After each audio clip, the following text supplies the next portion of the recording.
بسم اللہ الرحمن الرحیم۔ خالد بن ولید رضی اللہ تعالیٰ عنہ ایک ایسے صحابہ رسول کی داستان ہے جس نے اسلام قبول کیا تو آپ جناب حضور اکرم صلی اللہ علیہ وآلہ وسلم نے سیف اللہ یعنی اللہ کی تلوار کے خطاب سے نوازا۔ آپ چند ہزار مجاہدین اسلام کے ساتھ نکلے اور لاکھوں کی دشمن فوج کا مقابلہ کر کے اسلام کا پرچم کریا کریا نگر نگر سر بلند کیا۔ آپ کے نام سے اسلام دشمن قوتیں گھبرا جایا کرتی تھی۔ آپ جس ملک پر بھی حملہ کرتے وہاں فوجیں دوڑ جایا کرتی تھی۔ آپ کو ہمیشہ اللہ تعالیٰ نے عزت بخشی، آپ فتح یاب ہوئے۔ آپ کا نام ہمیشہ سنہری حروفوں میں لکھا گیا۔ تو آئے چلتے ہیں خالد بن ولید کی کہانی کی طرف۔ یہ ناول، یہ داستان ایک ایمان فروز ہے۔ تو آئے چلیں۔ خالد بن ولید رضی اللہ تعالیٰ عنہ، قسط نمبر 32۔ تیروں کی ایک اور بچھاڑ آئی۔ ہم تیرے رسول کے حکم کے پابند نہیں خالد، اکرما نے للکار کر کہا۔ ہمت کر اور آگے آ، ہم ہیں تمہارے پرانے دوست صفوان اور اکرما، تو مکہ میں داخل نہیں ہو سکے گا۔ خالد نے تیروں کی دوسری بچھاڑ سے معلوم کر لیا تھا کہ دشمن کہاں ہے۔ خالد رضی اللہ تعالیٰ عنہ نے اپنے دستے کو روک کر پیچھے ہٹا لیا اور اپنے کچھ آدمیوں کو پہاڑیوں کے اوپر سے آگے بڑھنے اور تیر اندازوں پر حملہ کرنے کے لیے بھیج دیا۔ اکرما اور صفوان خالد رضی اللہ تعالیٰ عنہ کے ان آدمیوں کو نہ دیکھ سکے۔ تھوڑی سی دیر میں یہ آدمی دشمن کے سر پر جا پہنچے۔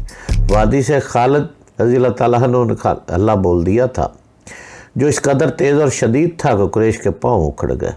خالد نے اوپر سے بھی حملہ کرایا تھا اور نیچے سے بھی۔ کہاں ہو اکرما؟ خالد رضی اللہ تعالیٰ عنہ نے للکار رہے تھے۔ کہاں ہو صفوان؟ وہ دونوں کہیں بھی نہیں تھے۔ وہ خالد کے حملے کی تاب نہ لے سکے اور خالد کو نظر آئے بغیر کہیں بھاگ گئے۔ ان کا جیش بھی لاپتہ ہو گیا۔ پیچھے قریش کی 12 لاشیں رہ گئی تھی۔ مختصر سی اس جھڑپ میں 2 مسلمان جیش بن اشر اور کوز بن جابر فہری شہید ہوئے۔ اسلامی فوج کے 3 حصے مکہ میں داخل ہو چکے تھے۔ خالد رضی اللہ تعالیٰ عنہ کا دستہ ابھی تک نہیں پہنچا تھا۔ سب حیران تھے، اہل مکہ نے مزاحمت نہیں کی تھی۔ پھر خالد کے نہ آنے کی کیا وجہ ہو سکتی ہے؟ قاصد کو دوڑایا گیا۔ وہ خبر لایا کہ خالد 2 مسلمانوں کی لاشیں لے کر آ رہا ہے اور اس کے دستے پر قریش کے 12 آدمیوں نے حملہ کیا تھا جو خالد نے مار ڈالے۔ رسول کریم نے سنا تو آپ بہت برہم ہوئے۔ آپ اچھی طرح جانتے تھے کہ خالد جنگ و جدل کا دادا تھا، اس نے بغیر اشتعال کے لڑائی مول لے لی ہوگی۔ خالد کے مکہ میں آنے کی اطلاع ملی تو رسول اللہ نے انہیں بلا کر پوچھا کہ اس کے حکم کے باوجود کہ لڑائی سے گریز کیا جائے، انہوں نے قریش کے 12 آدمیوں کو کیوں مار ڈالا؟ خالد رضی اللہ تعالیٰ عنہ نے حضور اکرم کو بتایا کہ اکرما اور صفوان کے ساتھ قریش کے متعدد آدمی تھے جنہوں نے ان پر تیر برسائے۔ خالد رضی اللہ تعالیٰ نے یہ بھی بتایا کہ انہوں نے اکرما اور صفوان کو ایک موقع دیا تھا، لیکن انہوں نے تیروں کی ایک اور بچھاڑ پھینک دی۔ رسول خدا نے ابو سفیان سے پوچھا، اکرما اور صفوان کہاں ہیں؟ ابو سفیان نے بتایا کہ مکہ کے دفاع میں لڑنے کے لیے چلے گئے تھے۔ رسول خدا کو یقین ہو گیا کہ لڑائی خالد نے شروع نہیں کی تھی۔ مکہ پر مسلمانوں کا قبضہ ہو گیا۔ رسول اکرم صلی اللہ علیہ وآلہ وسلم مکہ میں داخل ہوئے تو آپ کے ہمراہ اسامہ بن زید رضی اللہ تعالیٰ عنہ، بلال رضی اللہ تعالیٰ عنہ اور عثمان بن طلحہ رضی اللہ تعالیٰ عنہ تھے۔ رسول کریم کو مکہ سے ہجرت کر کے مدینہ کو گئے 7 سال گزر چکے تھے۔ آپ نے مکہ کے در و دیوار کو دیکھا، وہاں کے لوگوں کو دیکھا، دروازوں میں اور اوپر چھتوں پر کھڑی عورتوں کو دیکھا۔ بہت سے چہرے شناسا تھے۔ آپ گزرتے چلے گئے اور کعبہ میں داخل ہوئے۔ 7 مرتبہ بیت اللہ کا طواف کیا اور اللہ کا شکر ادا کیا۔ اب مکہ میں کسی کو اتنی ہمت نہیں پڑتی تھی کہ آپ کو جادوگر کہے یا آپ پر پھپتی کسے۔ اہل قریش چہروں پر خوف و ہراس کے تاثرات لیے اپنے انجام کے منتظر کھڑے تھے۔ عربوں کے ہاں اپنی بے عزتی اور قتل کہ انتقام کا رواج بڑا بھیانک تھا، رسول اللہ نے حکم دے دیا تھا کہ جو امن قائم رکھیں گے ان کے ساتھ پرامن سلوک کیا جائے گا۔ اس کے باوجود قریش ڈرے ہوئے سہمے ہوئے تھے۔ اہل قریش حضور اکرم نے صلی اللہ علیہ وسلم نے لوگوں کے سامنے رک کر پوچھا، خود بتاؤ تمہارے ساتھ کیا سلوک ہو؟ لوگوں کی آوازیں بلند ہوئی، وہ خیر اور رنجشیں بھلا دینے کے طلبگار تھے۔ اپنے گھروں کو جاؤ، حضور اکرم نے کہا، ہم نے تمہیں بخش دیا۔ رسول اللہ کی حیات مقدسہ کی عظیم گھڑی تو وہ تھی جب آپ نے کعبہ میں رکھے ہوئے بتوں کی طرف توجہ دی۔ بتوں کی تعداد 360 تھی۔ ان میں سے ایک بت حضرت ابراہیم کا بھی تھا۔ اس کے ہاتھوں میں تیر تھے۔ ان تیروں سے بت خانوں کے پیشوا فال نکالا کرتے تھے۔ حضور اکرم کے ہاتھ میں ایک موٹی اور مضبوط لاٹھی تھی۔ آپ نے اس لاٹھی سے بت توڑنے شروع کر دیے۔ آپ اپنے جد امجد حضرت ابراہیم علیہ السلام کی سنت کو زندہ کر رہے تھے۔ آپ بت توڑتے جاتے اور بلند آواز سے کہتے جاتے، حق آیا، باطل چلا گیا۔ بے شک باطل فنا ہونے کو ہے۔ مورخ لکھتے ہیں کہ ایسے لگتا تھا جیسے یہ صدائیں حضور اکرم کی لاٹھی کی ہر ضرب سے کعبہ کی دیواروں سے اٹھ رہی ہوں۔ کعبہ سے بتوں کے ٹکڑے اٹھا کر باہر پھینک دیے گئے اور کعبہ عالم اسلام کی عبادت گاہ بن گیا۔ اس کے بعد آپ نے مکہ کے انتظامی امور کی طرف توجہ دی۔ قریش اور دیگر قبائل کے لوگ قبول اسلام کے لیے آتے رہے۔ بت صرف کعبہ میں نہیں تھے، مکہ کے گرد و نواح کی بستیوں میں مندر تھے، وہاں بھی بت رکھے تھے۔ سب سے اہم بت عزا کا تھا جو چند میل دور نخلا کے مندر میں رکھا گیا تھا۔ رسول اکرم نے عزا کا بت توڑنے کا کام خالد رضی اللہ تعالیٰ عنہ کے سپرد کیا۔ خالد رضی اللہ تعالیٰ عنہ نے اپنے ساتھ 30 سوار لیے اور اس مہم پر روانہ ہو گئے۔ دوسرے مندروں کے بت توڑنے کے لیے مختلف جیش روانہ کیے گئے تھے۔ عزا کا بت اکیلا نہیں تھا، چونکہ یہ دیوی تھی اس لیے اس کے ساتھ چھوٹی دیویوں کے بت بھی تھے۔ خالد رضی اللہ تعالیٰ عنہ وہاں پہنچے تو مندر کا پروہت ان کے سامنے آ گیا۔ اس نے التجا کی کہ ان کے بت کو نہ توڑے جائیں۔ مجھے عزا کا بت دکھاؤ۔ خالد رضی اللہ تعالیٰ عنہ نے نیام سے تلوار نکال کر پروہت سے پوچھا۔ پروہت موت کے خوف سے مندر کے ایک بغلی دروازے میں داخل ہو گیا۔ خالد رضی اللہ تعالیٰ نے اس کے پیچھے گئے، ایک کمرے سے گزر کر اگلے کمرے میں گئے تو وہاں ایک دیوی کا بڑا خوبصورت بت چبوترے پر رکھا تھا۔ پروہت نے بت کی طرف اشارہ کیا اور بت کے آگے فرش پر لیٹ گیا۔ مندر کی داسیاں بھی آ گئیں۔ خالد رضی اللہ تعالیٰ عنہ نے تلوار سے اس حسین دیوی کا بت توڑ ڈالا اور اپنے سواروں سے کہا، بت کے ٹکڑے باہر بکھیر دو۔ پروہت دھاڑے مار مار کر رو رہا تھا اور داسیاں بیان کر رہی تھی۔ خالد رضی اللہ تعالیٰ عنہ دیویوں کے بت بھی توڑ ڈالے اور گرج کر پروہت سے کہا، کیا اب بھی تم اسے دیوی مانتے ہو جو اپنے آپ کو ایک انسان سے نہیں بچا سکی؟ پروہت داڑھے مار رہا تھا۔ خالد رضی اللہ تعالیٰ عنہ فاتحانہ انداز سے اپنے گھوڑے پر سوار ہوئے اور اپنے سواروں کو واپسی کا حکم دے دیا۔ جب خالد رضی اللہ تعالیٰ عنہ اپنے 30 سواروں کے ساتھ مندر سے دور چلے گئے تو پروہت نے جو داڑھے مار رہا تھا بڑی زور سے کہکا لگایا۔ پجارنے جو بیان کر رہی تھی وہ بھی ہنسنے لگی۔ عزا کی توہین کوئی نہیں کر سکتا، پروہت نے کہا۔ خالد جو خود عزا کا پجاری ہوا کرتا تھا بہت خوش ہو کے گیا ہے کہ اس نے عزا کا بت توڑ ڈالا۔ عزا زندہ ہے، زندہ رہے گی۔ یا رسول اللہ، خالد رضی اللہ تعالیٰ نے حضور اکرم کو اطلاع دی، میں عزا کا بت توڑ آیا ہوں۔ کہاں تھا یہ بت؟ حضور اکرم صلی اللہ علیہ وسلم نے پوچھا۔ خالد رضی اللہ تعالیٰ نے کہا، وہ مندر اور اس کا وہ کمرہ بتایا جہاں انہوں نے بت دیکھا اور توڑا۔ تم نے عزا کا بت نہیں توڑا خالد؟ رسول کریم نے کہا، واپس جاؤ اور اصل بت توڑ کر آؤ۔ مورخ لکھتے ہیں کہ عزا کے 2 بت تھے، ایک اصلی جس کی پوجا ہوتی تھی اور دوسرا نقلی تھا کہ مسلمانوں کو دھوکہ دینے کے لیے بنایا گیا تھا۔ خالد کا خون کھولنے لگا۔ انہوں نے اپنے سواروں کو ساتھ لیا اور نخلا کو روانہ ہو گئے۔ مندر کے پروہت نے دور سے گھوڑ سواروں کو آتے دیکھا تو اس نے مندر کے محافظوں کو بلا لیا۔ وہ پھر آ رہے ہیں، پروہت نے کہا، انہیں کسی نے بتا دیا ہوگا کہ اصلی بت ابھی مندر میں موجود ہے۔ کیا تم عزا کی عزت کی حفاظت کرو گے؟ اگر کرو گے تو عزا دیوی تمہیں مالا مال کر دے گی۔ کچھ سوچ کر بات کر مقدس پیشوا ایک محافظ نے کہا، کیا ہم 2-3 آدمی اتنے زیادہ گھڑ سواروں کا مقابلہ کر سکتے ہیں؟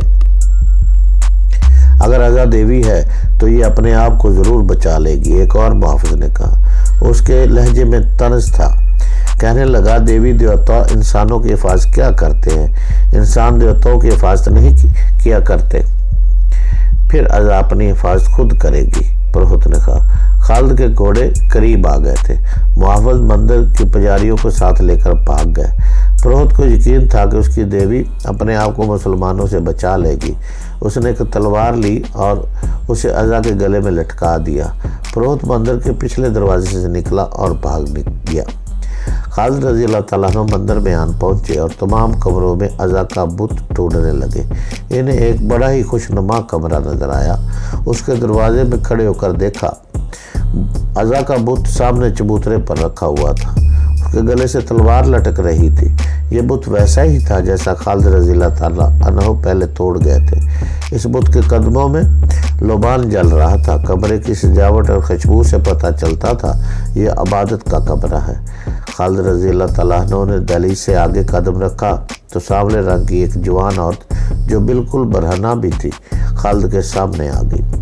وہ رو رہی تھی اور فریادیں کر رہی تھی کہ بت کو نہ توڑا جائے۔ مورخ لکھتے ہیں کہ یہ عورت خالد رضی اللہ تعالیٰ عنہ کے ارادے کو متزلزل کرنے کے لیے برہنہ ہو کے آئی تھی، اور اس کے رونے کا مقصد خالد رضی اللہ تعالیٰ عنہ کے جذبات پر اثر ڈالنے کے سوا اور کیا ہو سکتا تھا۔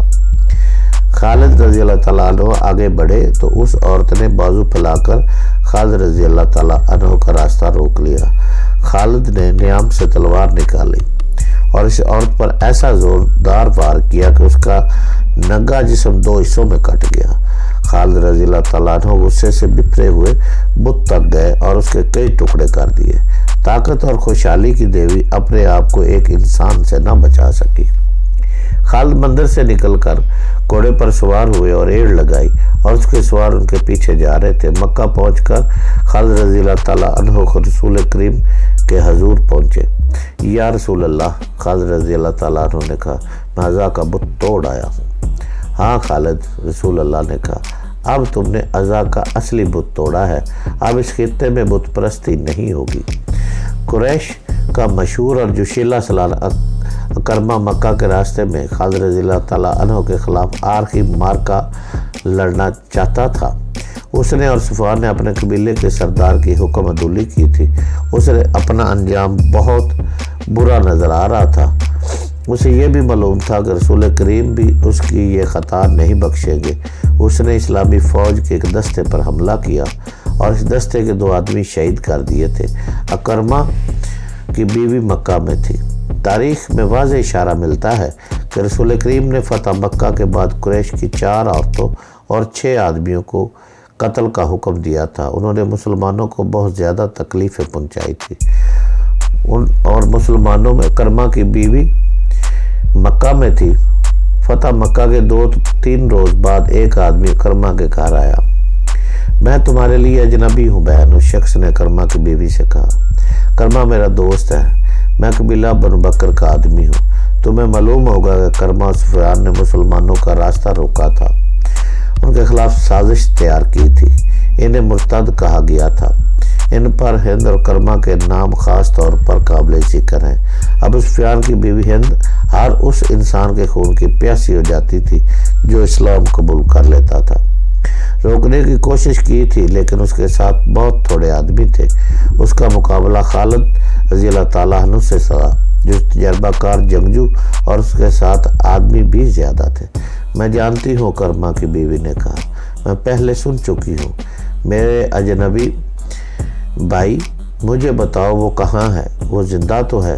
وہ مجھے بتایا گیا تھا کہ یمن جا رہا ہے، جنبی نے کہا۔ وہ کہہ رہا تھا کہ تجھے وہاں بلا لے گا۔ مجھے یہ بھی معلوم ہے کہ وہ کس کے پاس گیا ہے۔ میں تجھے یہی بتانے آیا ہوں کہ واپس نہیں آئے گا، اسے یہاں آنا بھی نہیں چاہیے، کرما کی بیوی نے کہا۔ وہ آ گیا تو وہ اسے قتل کر دیں گے۔ تم تیار رہنا، جنبی نے کہا، اس کا پیغام آئے گا تو میں تمہیں اس کے پاس پہنچا دوں گا۔ تم اس کے پاس پہنچ جاؤ گی تو وہ تمہیں ساتھ لے کر حبشہ کو چلا جائے گا۔ اجنبی اسے اپنی بستی کا اور اپنا نام بتا کر چلا گیا۔ 2 روز بعد اکرمہ کی بیوی بنو بکر کی بستی میں گئی اور اس آدمی سے ملی جس نے اسے اکرمہ کا پیغام دیا تھا۔ کیا تو اکرمہ کے پاس جانے کو آئی ہے؟ اکرمہ کے دوست نے پوچھا۔ میں اسے واپس لانے کے لیے جا رہی ہوں، اکرمہ کی بیوی نے کہا۔ کیا تو نہیں جانتی کہ وہ آیا تو اسے قتل کر دیا جائے گا؟ اسے قتل نہیں کیا جائے گا، اکرمہ کی بیوی نے کہا۔ میں نے اسلام قبول کر لیا ہے اور رسول اللہ نے میری فریاد پر میرے شوہر کو معاف کر دیا۔ کیا تو نے محمد کو اللہ کا رسول مان لیا ہے؟ مان لیا۔ محمد نے تمہارے ساتھ سودا کیا ہوگا، اکرمہ کے دوست نے کہا۔ اس نے تمہارے آگے یہ شرط رکھی ہوگی کہ تم اور اکرمہ اسلام قبول کر لو تو نہیں، اکرمہ کی بیوی نے کہا۔ محمد نے جو اللہ کے بھیجے ہوئے رسول ہے میرے ساتھ ایسا کوئی سودا نہیں کیا، اور محمد ان میں سے نہیں جو سودا کر کے اپنی بات منوایا کرتے ہیں۔ میں وہاں اپنے شوہر کی جان بخشی کی فریاد لے کر گئی تھی۔ یہ وہی محمد ہیں جنہیں میں بڑی اچھی طرح جانتی ہوں، لیکن اب میں نے آپ کو دیکھا تو میں نے دل سے کہا یہ وہ محمد نہیں جو کبھی ہم میں سے تھے۔ یہ محمد جن کے پاس میں اب فریاد لے کر گئی تھی، آپ کی آنکھوں میں مجھے کوئی ایسی چیز نظر آئی جو کسی اور انسان میں نہیں ہوتی۔ مجھے ڈر تھا کہ محمد جو اللہ کے رسول ہیں کہیں گے کہ یہ اکرمہ کی بیوی ہے، اسے یرغمال بنا کر رکھو تاکہ اکرمہ آ جائے اور اسے قتل کر دیا جائے، لیکن آپ نے مجھے ایک مجبور اور جان کر عزت سے بٹھایا۔ میں نے فریاد کی کہ فتح آپ کی ہے، میرے بچوں کو یتیم نہ کریں، میرے شوہر کی بدعہدی کی سزا مجھے اور میرے بچوں کو نہ دے۔ آپ نے کہا میں نے اکرمہ کو معاف کیا۔ میں نے محمد رسول اللہ کا ہاتھ چوم لیا، اور وہ معلوم نہیں کون سی طاقت تھی جس نے مجھ سے کلوایا۔ میں نے تسلیم کیا کہ محمد اللہ کا رسول ہے۔ اب میں اس کو خدا مانتی ہوں جس نے محمد کو رسالت دی۔ اور تو مسلمان ہوگی؟ اکرمہ کے دوست نے کہا۔